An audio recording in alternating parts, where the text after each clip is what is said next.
आदरणीय बंधुओं, माताओं व मेरी प्यारी बहनों, राधे राधे।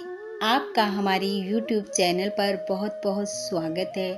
बंधु, आज हम इस वीडियो में जानेंगे कि चातुर्मास व्रत कब से प्रारंभ होता है, कब तक चलता है, इसके क्या नियम हैं, क्या दान करना चाहिए और इसे करने से क्या फल प्राप्त होता है। वीडियो सुनने के बाद यदि आप हमारे चैनल पर नए हैं तो हमारे चैनल को सब्सक्राइब करें, बेल आइकन को प्रेस करें ताकि हमारी वीडियो के नोटिफिकेशन सबसे पहले आप तक पहुंचे। वीडियो को शेयर व लाइक भी जरूर करें। बंधुओं, सावन, भादो, आश्विन और कार्तिक वर्षा काल के इन 4 महीनों में रखे जाने वाले उपवास का नाम चातुर्मास है। आषाढ़ शुक्ल पक्ष की एकादशी, द्वादशी अथवा पूर्णिमा को इस उपवास का प्रारंभ किया जाता है। यदि किसी कारणवश आप एकादशी को उपवास नहीं शुरू कर पाए तो द्वादशी या फिर आषाढ़ पूर्णिमा से भी इसे शुरू कर सकते हैं और कार्तिक शुक्ल पक्ष की द्वादशी को इसे समाप्त किया जाता है। आषाढ़ शुक्ल पक्ष में जब सूर्य कर्क राशि पर आता है उस दिन देवशयनी एकादशी से भगवान विष्णु क्षीर सागर में शयन के लिए चले जाते हैं और जब सूर्य तुला राशि पर आता है तब भगवान विष्णु अपनी निद्रा से जागते हैं। भगवान विष्णु के शयन से लेकर उत्थापन तक के 4 मास चातुर्मास कहे जाते हैं। इन 4 महीनों का हमारे धर्म शास्त्रों में अत्यधिक महत्व है। स्कंद पुराण में कहा गया है कि सत्कर्म, सत्कथा, सत्पुरुषों और संतों की सेवा, विष्णु जी का पूजन और दान में अनुराग, ये सब बातें इस मास में दुर्लभ हैं। बंधुओं, चातुर्मास के इन 4 महीनों में जप, तप, व्रत, नियम और त्याग की महिमा का गान हमारे वेद ग्रंथों में मिलता है।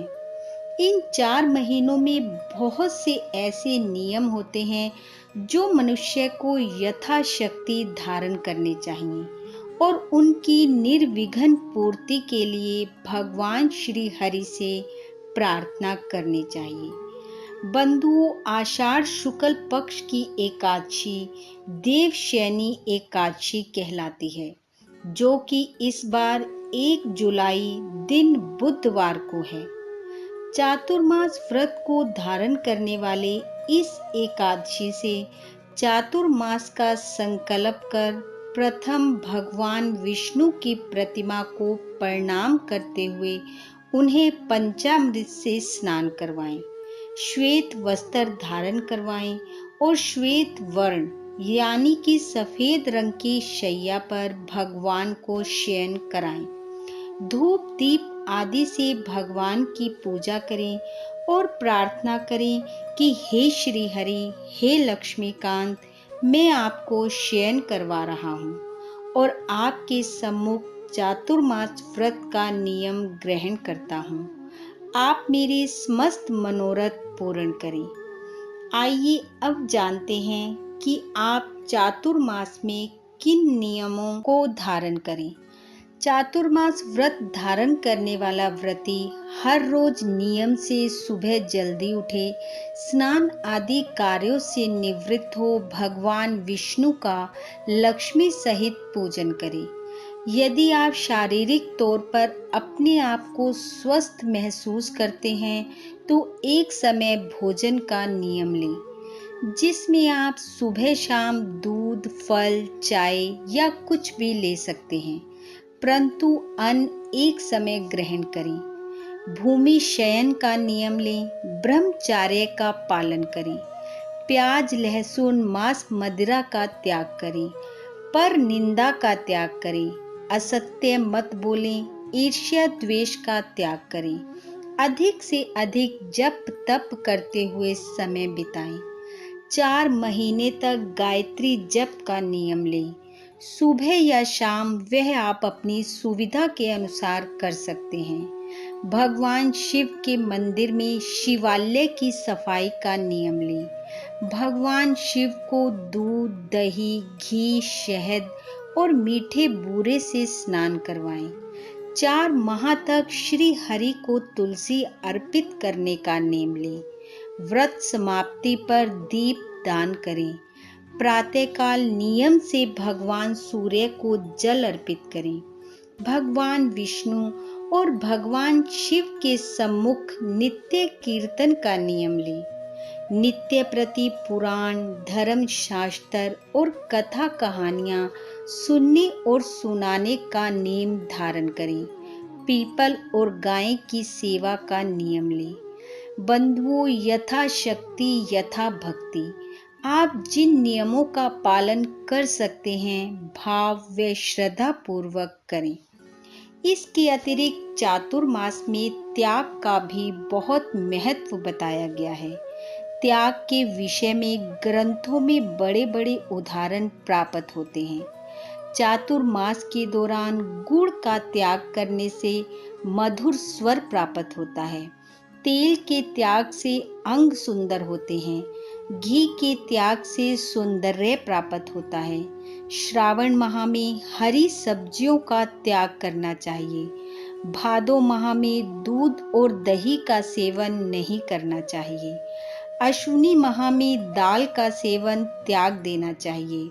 कार्तिक में घी का त्याग करना चाहिए। इन 4 महीनों में जो मनुष्य अपनी प्रिय वस्तुओं का त्याग भगवान की प्रीति के लिए करता है, वे वस्तुएं उसे पुनः प्राप्त होती हैं। धातु के बर्तनों को त्याग कर पलाश, मदार या वट के पत्रों में भोजन करने वाला ब्रह्म भाव को प्राप्त करता है। शास्त्रों के अनुसार चना और उड़द का जो इन महीनों में त्याग करता है, वह पुनर्जन्म नहीं पाता। चौमासे में पर निंदा, हजामत, असत्य भाषण और शय्या शयन का सदैव त्याग करना चाहिए। आइए अब जानते हैं चातुर्मास में दान का महत्व व फल। भगवान विष्णु के शयन के समय जो मनुष्य अपनी शक्ति के अनुसार तिल, वस्त्र और स्वर्ण का दान करता है, वह अंत समय में वैकुंठ को पाता है। व्रत की समाप्ति पर ब्राह्मणों को भोजन कराना, यथाशक्ति वस्त्र और अन्न का दान दक्षिणा सहित करना चाहिए। भगवान के मंदिर में बजने वाले घंटे का दान अवश्य करें। शहद, जौ, गुड़, बूरा आदि का दान करें। चातुर्मास में अन्न दान को रत्न, आभूषणों, वस्त्र, चांदी, सोने के दान से भी अधिक महत्वपूर्ण बताया गया है। चातुर्मास की समाप्ति पर जो मनुष्य ब्राह्मणों को भोजन करा यथाशक्ति दक्षिणा देता है, वह निश्चय ही विष्णु लोक को प्राप्त करता है।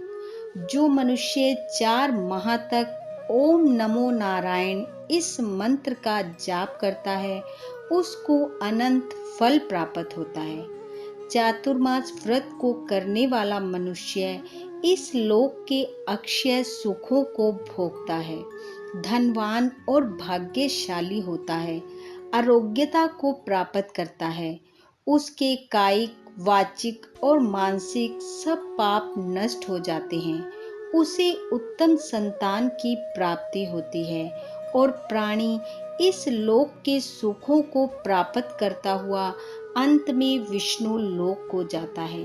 बंधुओं, इस प्रकार जो भी मनुष्य इन 4 महीनों में यथाशक्ति जप, तप, व्रत, दान और त्याग करता है, वह भगवान की प्रियता को पाता है। भगवान श्री हरि का आशीर्वाद आप सब पर सदैव बना रहे। इन्हीं शुभकामनाओं के साथ आप सबका बहुत बहुत धन्यवाद। राधे राधे।